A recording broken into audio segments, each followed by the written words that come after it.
नमस्कार. मी भाऊ तोरसेकर. तुम्ही बघत आहात प्रतिपक्ष. मित्रांनो,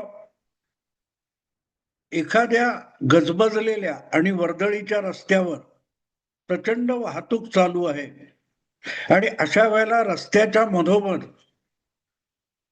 कोणी माणूस वाहनांच्या किंवा वेगाची पर्वा न करता मधोमध चालत असेल तर कुठल्याही क्षणी एक अपघाताची शक्यता असते आणि त्याला आपण समजवण्याचा प्रयत्न करतो. अनेक जण ओरडाआरडा करतात, हे करतात,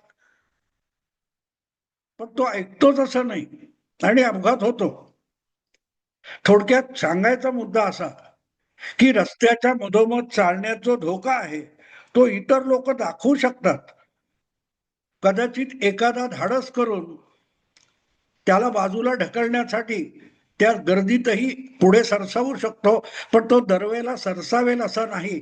आणि एवढं करूनही जर त्या माणसाने ऐकलं नाही आणि तो परत उठून रस्त्याच्या मधोमध चालायला लागला तर त्याला समजावणं अशक्य असतं आणि त्याचा अपघात हा अपरिहार्य असतो. हे आज मी एवढ्यासाठी सांगतोय की माझ्यासारखा जो राजकीय विश्लेषक आहे तो कितीही भाजपचा समर्थक असला तरी आपलं विश्लेषण चुकीचं ठरू नये किंवा त्यात दोष राहू नये किंवा चुकीची माहिती जाऊ नये याची मी काळजी घेत असतो. आणि म्हणूनच अगदी भाजपचे डावपेच सुद्धा कधी कधी मी उघड करून सांगतो. पण ते डावपेच समजण्यापेक्षा माझ्यावर भाजपचा चमचा वगैरे आरोप करणं, यातून माझं काही कधीही नुकसान झालेलं नाही किंवा भारतीय जनता पक्षाचं सुद्धा नुकसान झालेलं नाही. पण ज्यांच्यासाठी हे विश्लेषण हा सावधानतेचा इशारा असतो त्यांनी त्याकडे पाठ फिरवली तर त्यांचं मात्र नुकसान झालेलं आहे. अगदी 2019 मध्ये युती तोडून मुख्यमंत्री व्हायला गेलेले उद्धव ठाकरे यांच्यापासून मी सतत त्यांना सावधानतेचे इशारे देत आलो की पटकन होणारा फायदा दिसतो पण दूरचा तोटा तुम्हाला ओळखता येत नाहीये आणि त्यातून दीर्घकालीन नुकसान होईल, कदाचित ते कधीही भरपाई होणार नाही. हे 5-6 वर्ष मी इशारे देत आलो, त्याचा काही उपयोग झाला नाही. पण म्हणून धोक्याचा इशारा दाखवूच नये, काल चुकलाय त्याला आज धोका दाखवू नये असं अजिबात नसतं. आणि म्हणून हे इशारे देणं अगत्याचं मी मानतो. आणि त्याच वेळेला सामान्य मतदार जो असतो, भाजप हा माझा किती आज घडीला आवडता पक्ष असला तरी त्यापेक्षाही माझा आवडता विषय हा लोकशाही आहे. आणि लोकशाहीतला जो राजा असतो तो सामान्य मतदार असतो आणि त्यामुळेच त्या मतदाराला राजकारण समजावं, राजकारणातली गुंतागुंत समजावी, त्यातले प्रतिस्पर्धी लोकांचे डावपेच आणि खेळी कळाव्यात आणि यातून मतदार प्रगल्भ व्हावा, त्याचं मत हे स्वतंत्ररित्या तयार व्हावं यासाठी माझा प्रयत्न असतो. आणि म्हणूनच मी हे विश्लेषण करत असतो. आज मी तुम्हाला येऊ घातलेल्या मुंबई महापालिकेच्या निवडणुकीमध्ये भाजपचं डावपेच काय आहे किंवा भाजपची रणनीती काय आहे हे मी सांगणार नाहीये. भाजपची जी रणनीती आहे मुंबई महापालिकेत भाजपचा महापौर बसवण्यासाठी, ती रणनीती मी सांगतो असं बिलकुल समजू नका. खुद्द भारतीय जनता पक्षाच्या मुंबई विभागाचे अध्यक्ष अमित साटम यांनी काल परवा पत्रकार परिषद घेऊन आपल्या पक्षाची आणि महायुतीची रणनीती जाहीर करून टाकली. पण दुर्दैव कसं आहे बघा, ज्यांना फक्त उद्धव ठाकरे यांची चमचेगिरी आणि भाटगिरी करायची आहे असेच बहुतांश पत्रकार समोर बसलेले असल्यामुळे त्यांना समोरचा माणूस पत्ते उघडून दाखवतोय ते सुद्धा बघायची इच्छा नव्हती. त्यापेक्षा आपल्या डोक्यामध्ये अमित साटम किंवा महायुतीच्या हातात कुठले पत्ते आहेत त्यावर प्रश्न विचारायचे होते. आणि म्हणूनच अमित साटम मुंबई महापालिका जिंकण्यासाठी महायुतीची जी रणनीती आहे ती समजावत असताना हे मूर्ख पत्रकार परत परत जागा वाटप झालं का, जागा वाटप झालं का, हाच प्रश्न विचारत होते. आणि मला गंमत एवढ्यासाठी वाटली की लगातार 3 वेळाला एकच उत्तर अमित साटम पुन्हा पुन्हा सांगत होते, त्याचाच पुनरुच्चार करत होते. आणि नंतर एकनाथ शिंदे यांच्या अधिकृत शिवसेनेचे नेते आणि मंत्री उदय सामंत यांनी सुद्धा अमित साटम यांच्याच उद्गारांचा पुनरुच्चार केला, पण समोरच्यांच्या डोक्यात काही पत्रकारांच्या प्रकाश पडलेला दिसला नाही. गंमत तीच असते मित्रांनो, समोर सगळं असतं, तुमची बघायची इच्छा असावी लागते तर तुम्हाला दिसतं. डोळ्यांना दिसत असलं म्हणून तुम्ही बघता असं बिलकुल नाही. कारण डोळे जे जे दिसतं त्याचे सगळे संकेत आणि सिग्नल मेंदूकडे पाठवतात, पण मेंदू जर त्याकडे वळून बघायला सुद्धा तयार नसेल तर गंमत अशी होते की डोळ्यांना दिसत असतं पण मेंदू बघत नसतो आणि समोर जे दिसतंय त्याचा विचार सुद्धा तुमच्या मनाला शिवत नाही. आणि ही नेमकी तशी गोष्ट आहे. आतापर्यंत मुंबई महापालिकेसाठी काय रणनीती महायुतीने आखलेली आहे आणि शिवसेना आणि एकनाथ शिंदे यांची शिवसेना आणि भाजप यांच्यात जागा वाटपासाठी ज्या वाटाघाटी झालेल्या आहेत त्यातून काय निष्पन्न झालंय त्याविषयी माहिती देण्यासाठी ही पत्रकार परिषद घेण्यात आली होती. आणि त्यामध्ये जे 5-6 नेते बसले होते त्यामध्ये बरोबर मधोमध भाजपचे मुंबईचे अध्यक्ष अमित साटम होते, त्यांच्या डाव्या हाताला उदय सामंत आणि त्यांच्याही बाजूला शिवसेनेचे माजी खासदार, पटकन आता नाव आठवत नाही मला, ते बसले होते. प्रकाश सुर्वे दुसऱ्या बाजूला उजव्या बाजूला आणि शीतल म्हात्रे त्यांच्या पलीकडे बसल्या होत्या. हे सगळं मी एवढ्यासाठी समजवतोय की जेव्हा जागा वाटपाचं काय झालं हा प्रश्न परत परत विचारला गेला तेव्हा मुंबई महापालिकेच्या 227 जागा आहेत आणि त्या 227 जागांपैकी 150 जागांच्या जागा वाटपाबद्दल एकमत झालं आहे, सहमती झालेली आहे. 77 जागांविषयी अजून चर्चा चालू आहे अशी माहिती अमित साटम यांनी दिली. याचा अर्थ असा की 227 पैकी 150 जागा त्यापैकी कोणी कुठल्या लढवायच्या आणि कोणी किती लढवायच्या याविषयी दोन्ही पक्षांचं एकमत झालेलं आहे. म्हणजेच ते पक्ष, मग ती शिंदेची शिवसेना असो किंवा फडणवीसांचा अमित साटमचा भाजप असो, या दोघांनाही या 150 वॉर्डामध्ये आपल्या वाट्याला जी जागा आली आहे, जो वॉर्ड आलाय तिथला उमेदवार ठरवायची मोकळीक मिळालेली आहे आणि त्याप्रमाणे त्यांनी उमेदवार ठरवायला सुरुवात सुद्धा केलेली असणार. विषय जो आहे अजूनही न सुटलेला तो 77 वॉर्डांचा आहे. त्या 77 वॉर्डामध्ये शिंदेच्या वाट्याला काय जाणार आणि अमित साटम किंवा देवेंद्रच्या वाट्याला काय येणार हे ठरायचं आहे आणि ते 2 दिवसात ठरेल. इतका खुलासा या लोकांनी केला, याचा अर्थ समजून घेतला पाहिजे, पण तोही समजला नाही. तेव्हा अमित साटम यांनी परत परत 3दा एक गोष्ट सांगितली की महायुतीने 227 जागा महायुती म्हणून लढवायचा निर्णय घेतलेला आहे आणि त्या दृष्टीने जागा वाटप चालू आहे. याचा साधा सरळ अर्थ असा होतो की कमीत कमी 150 जागा आम्हाला जिंकायच्या आहेत असं साटम सांगतात आणि त्या 150 जागा एकट्या भाजपच्या नसतील किंवा शिंदेच्या नसतील, त्यामध्ये शिंदेच्या असतील आणि शिवसेनेच्या भाजपच्या असतील, अधिक रामदास आठवले यांचा Republican party of India Ripai, हे तिघे मिळून 150 पेक्षा अधिक जागा मिळवायच्या ही आमची रणनीती आहे. आणि एवढंही जेव्हा पत्रकारांच्या मेंदूत शिरलं नाही तेव्हा जागा वाटपावरून भांडण का होणार नाही याचा सुद्धा खुलासा अमित साटम यांनी केला. पण दरवाजा मेंदूचा बंद करून बसलेत. त्यांना समजवायचं म्हणजे काय, हेच एक मोठं प्रश्नचिन्ह आहे.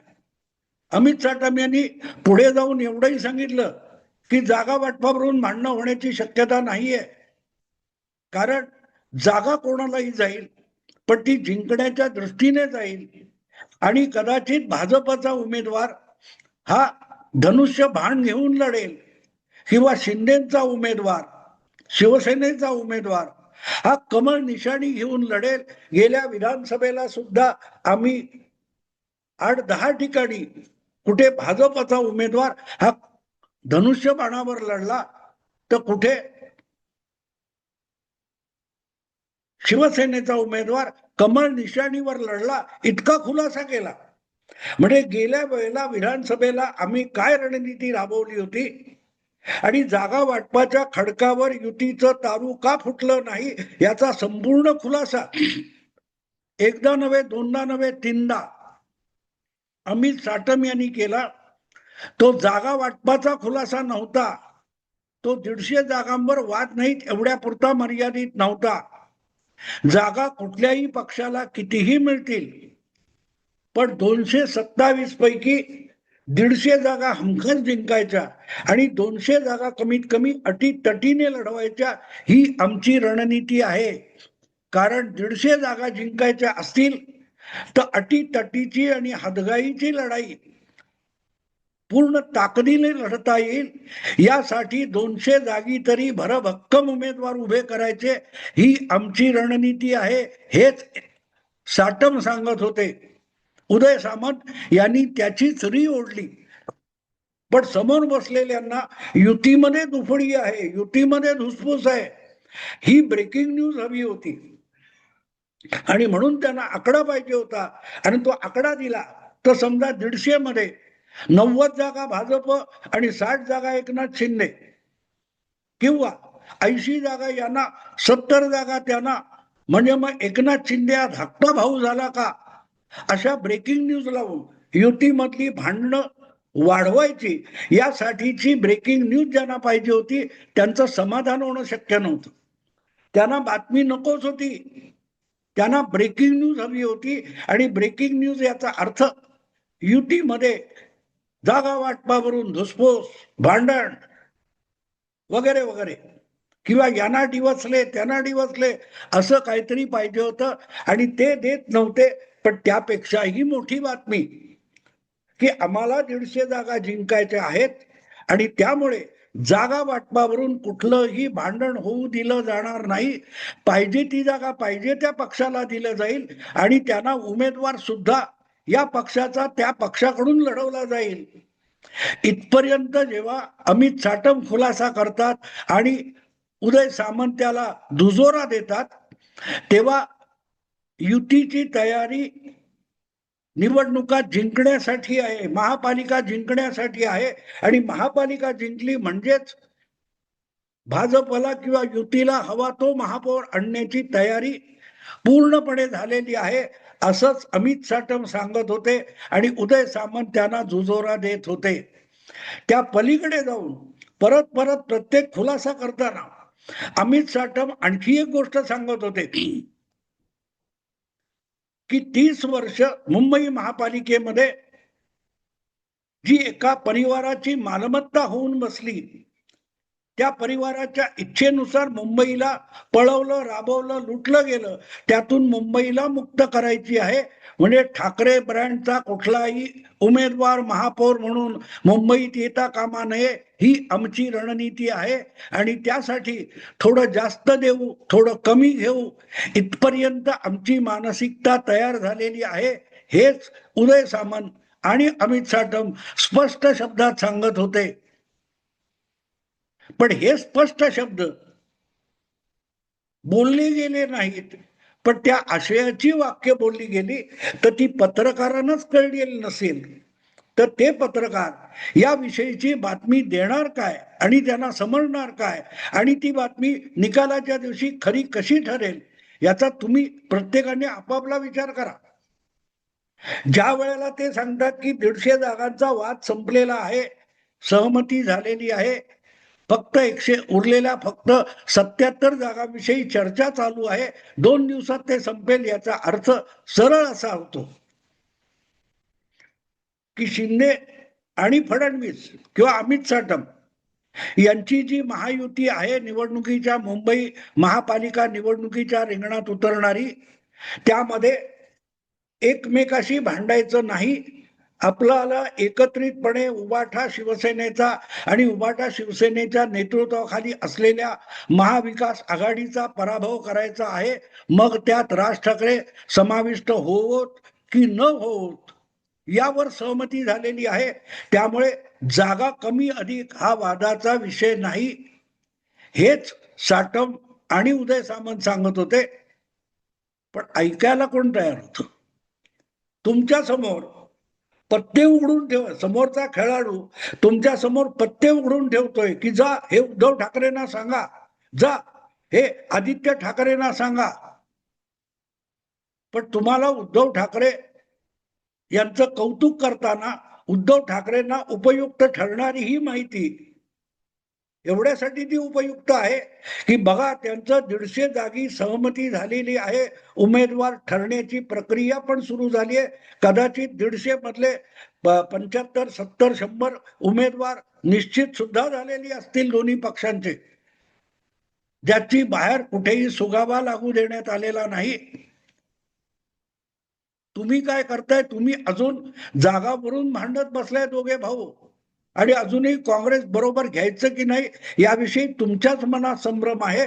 तुम्ही पराभवाची तयारी करताय आणि महायुती जिंकण्याची आणि महापौर बसवण्याची तयारी करतोय, ही बातमी होती. आणि अगदी उद्धव ठाकरेंचं समर्थन करायचं असेल तरी सुद्धा बातमी उद्धव ठाकरेंपर्यंत योग्य गेली पाहिजे, लोकांपर्यंत योग्य गेली पाहिजे आणि लढत योग्य झाली पाहिजे. नाही तर लढत एकतर्फी होणार आहे. जर 150 जागा निर्विवाद झालेल्या असतील आणि आणखीन 77 जागांमध्ये निर्णय घ्यायचा असेल तर मी खात्रीपूर्वक तुम्हाला सांगतो की कमीत कमी 200 ते 210 जागी शिवसेना, शिंदे, भाजप आणि रिपाई यांचं सहमती ही 200 ते 210 जागी होईल. 10-12 जागी, 15 जागी कदाचित भांडणं होतील, पण तेवढ्या वगळल्या तर अटीतटीच्या लढल्या जाणाऱ्या जागा या 200 किंवा 210 झाल्या आणि एक दिलाने महायुती लढली तर 150 हा पल्ला सहज साध्य होतो. हे आपल्याला विधानसभा निवडणुकीत दिसलेलं आहे. विधानसभा निवडणुकीत 3 पक्ष 288 पैकी 233 पर्यंत जाऊन पोहोचले. त्याचं एकमेव कारण तीनही पक्षाचे कार्यकर्ते आणि त्यांचे समर्थक एक दिलाने, एकजुटीने, खांद्याला खांदा लावून उमेदवार कुठल्या मित्र पक्षाचा आहे याचा विचार न करता प्रचार करायला उभे राहिले, मतदानाला बाहेर काढायला उभे राहिले आणि जिंकून गेले. आणि त्याचाच संपूर्ण अभाव जर महाविकास आघाडीमध्ये किंवा ठाकरे बंधूंच्या गोटामध्ये असेल तर ठाकरे बंधू पराभवाची तयारी करतात असा निष्कर्ष काढावा लागतो. आणि महायुती हा 150चा पल्ला गाठून आपला महापौर बनवण्याच्या तयारीला लागलेले दिसतात. ही वस्तुस्थिती आहे. म्हणून साटम यांनी नुसता जागा वाटपावरच्या चर्चेचा मुद्दा सांगितला नाही, त्यांनी जेव्हा 150ची सहमती सांगितली याचा अर्थच कमीत कमी 200 ते 210 जागी आम्ही दोन्ही आणि तिन्ही पक्ष रिपाई धरून सहमतीने लढणार आहोत. आणि आमचं टार्गेट कुठल्याही परिस्थितीत, कुठल्याही कारणास्तव ठाकरे बंधूंची मुंबई महापालिकेतली मोनोपॉली, मक्तेदारी मोडीत काढणं हे आमचं सगळ्यांचं उद्दिष्ट आहे. त्यासाठी अधिक नगरसेवक कोणाचे, कमी नगरसेवक कोणाचे, महापौर कोणाचे हा वाद नाहीये. जिंकणार युती, महापौर युतीचा यावर एकमत आहे आणि तो ठाकरे बंधूंचा नसला पाहिजे, ठाकरे ब्रँडचा महापौर नसला पाहिजे. हे आमच्या एकमताचं कारण आहे. हेच वारंवार 3-3दा अमित साटम सांगत होते. ती रणनीती आहे. ज्यांच्या डोक्यात शिरेल त्यांना कळेल 16 जानेवारी रोजी. मी आत्ता थांबतो. आवडलं लाईक करा, शेअर करा आणि प्रतिपक्षाला सबस्क्राईब करा. नमस्कार.